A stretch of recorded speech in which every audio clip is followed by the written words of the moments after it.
In this presentation, I will share the preliminary findings of the research project I have been carrying out on the subject of women and klezmer. This research first aims to foster discussions at the International Network Meeting for Women and Non-Binary People in Yiddish Culture. I hope that the proceedings and results of this meeting will then inform my own research in a discursive process. Since the 1990s, scholars have studied several Jewish musical traditions and practices through the lens of gender. Examples include Judeo-Spanish music with Judith Cohen, liturgical music with Irene Heskes, Hasidic and Lubavitch Nigunim with Ellen Koskov, and Yiddish song with Ada Hetko and Abigail Wood. In her 2007 article, The Multiple Voices of American Klezmer, Abigail Wood dedicated a section to the band Mikveh and pointed out that the experiences of contemporary women musicians in what largely continues, with a few notable exceptions, to be a male-dominated music scene remain to be addressed. To this day, unfortunately, the intersection of gender studies and klezmer music remains an uncharted territory. Therefore, my research modestly attempts to answer Wood's call by examining the history, the revival, and the present state of klezmer music from the perspective of gender. 4 decades after the beginning of the klezmer revival, it would be virtually impossible to exhaustively evaluate the question of gender and klezmer in such a restricted time frame.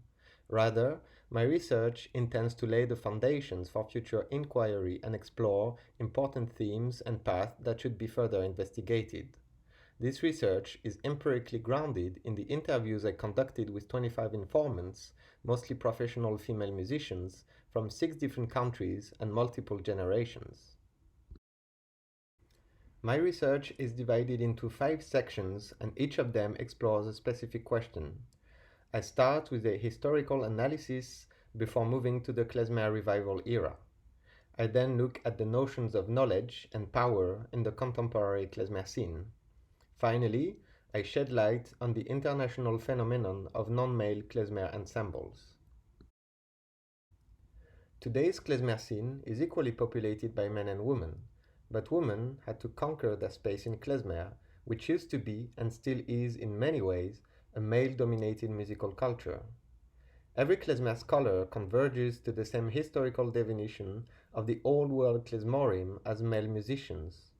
All the available photographs confirm that, until very recently, women were absent from the traditional kapellies. While women in Yiddish culture were authorized to play certain instruments, they were prohibited, with very few historically recorded exceptions, to play professionally and publicly. The first significant evolution started in New York during the interwar period. For example, Sylvia Schwartz recorded at an early age several klezmer tunes for Columbia Records with her father Abe. At the same time, Lara Czerniawski, a pianist trained at the Conservatory of St. Petersburg and the wife of cellist Joseph Czerniawski, played with his famous Yiddish American jazz band. Despite the emergence of such figures, women continued to be excluded from klezmer performances, even when they belonged to musical families.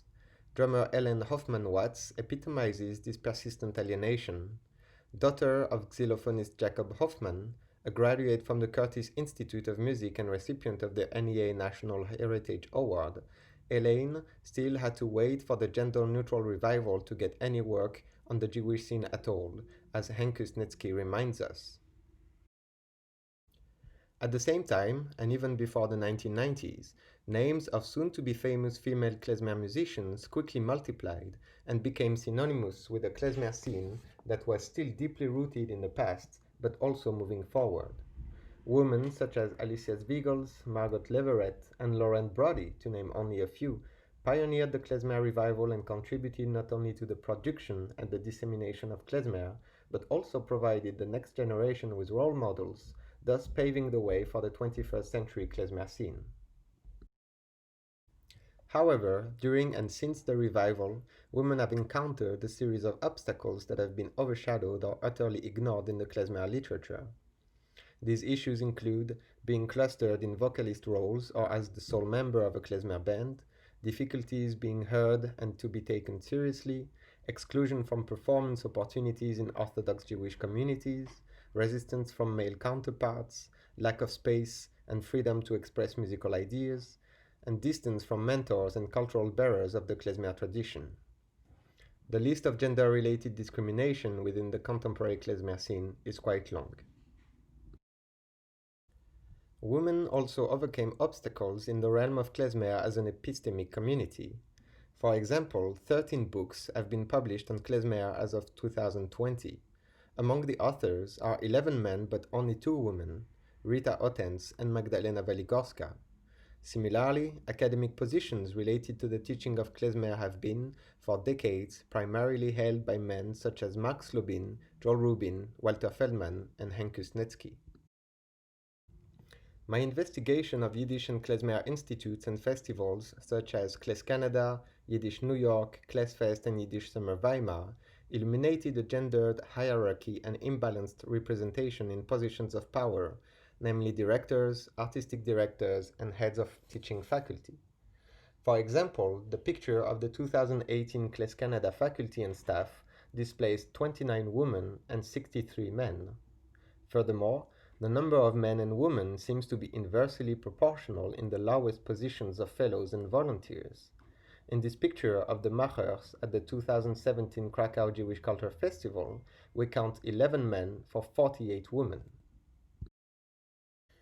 While pedagogic institutions and festivals have been sites of gender inequalities, they also took their responsibilities in abolishing the very issues they contributed to for so long, notably by stating official policies against harassment and discrimination.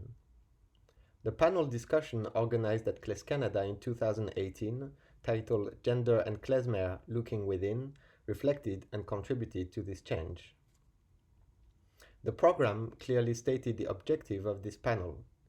Focusing on matters that too often take a back seat, this session will help us all connect to the realities of the non-male experience in today's klezmer landscape.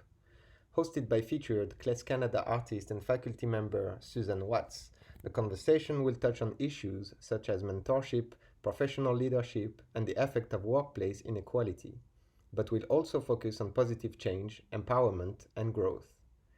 This panel has ignited an ongoing conversation from which my research is obviously indebted. Another key characteristic of the klezmer revival is the development of non-male klezmer bands, a term that acknowledges non-binarism and queerness, as well as the complexity and fluidity of sexual orientations and identities. In the late 1980s, KLEZMEDLER became the first klezmer band that was neither mixed nor predominantly male. Others promptly followed: Wilde Chaye, Mikve, the Isle of KLEZBOS and Sibyle in New York, KLEZMS and the Fabulous Spielkes in Philadelphia, Tzatzkeles in Minneapolis, and Brevele in Seattle. Beyond the United States, a non-exhaustive list of such bands would include the Pomegranate Squad in Toronto, Kve Arken in Sweden, Les Boubes Maïsé in France, Die Calais in Netherlands, Les Nuages Ensemble in Italy, Freiler and the London Klezmer Quartet in Great Britain, and the Klezmer Terter in Germany. Throughout my interviews, it quickly became evident that the non-male klezmer band is not a monolithic reality, but a phenomenon that can only be grasped through the lived experiences of their members. While some women deliberately fought misogynistic behaviors, others simply felt kinship and came together around a shared love for the same music. In any case, these bands became safe and empowering spaces that challenged not only the lineup ratios of klezmer bands, but also common narratives of and in Yiddish music, and have been used by women as platforms for artistic freedom. This research reveals how women in klezmer have successfully subverted the antique law of Kolisha, the patriarchal nature of Jewish and Yiddish culture, and the music industry at large, which all contributed to silencing women's voices. Since the klezmer revival, women have conquered new artistic spaces and contributed to the regeneration of this musical culture. The success they achieved is nonetheless tarnished by persisting challenges: gender discrimination, inequalities, and power imbalances. The 2018 Soul Song project, Inspiring Women of Klezmer, led by its artistic director Susan Watts, certainly symbolizes how women are uniting to break this oppressive silence. In February 1933, during the New Orleans Mardi Gras, Lara and Joseph Czerniawski gathered with some friends to take this fantastic picture. When I look at Lara and other women, giving the finger with a sardonic smile, I see the visible longing not for the symbolic and ephemeral inversion of values that is sanctioned during festivals and carnivals, but the unspoken request for a real and sustainable change. For this reason, I would like to thank Andrea Pencourt, Joanna Blumberg-Britton, and Paulina Skovoroda-Shepherd for giving me the opportunity to participate in the dialogue that this conference will foster.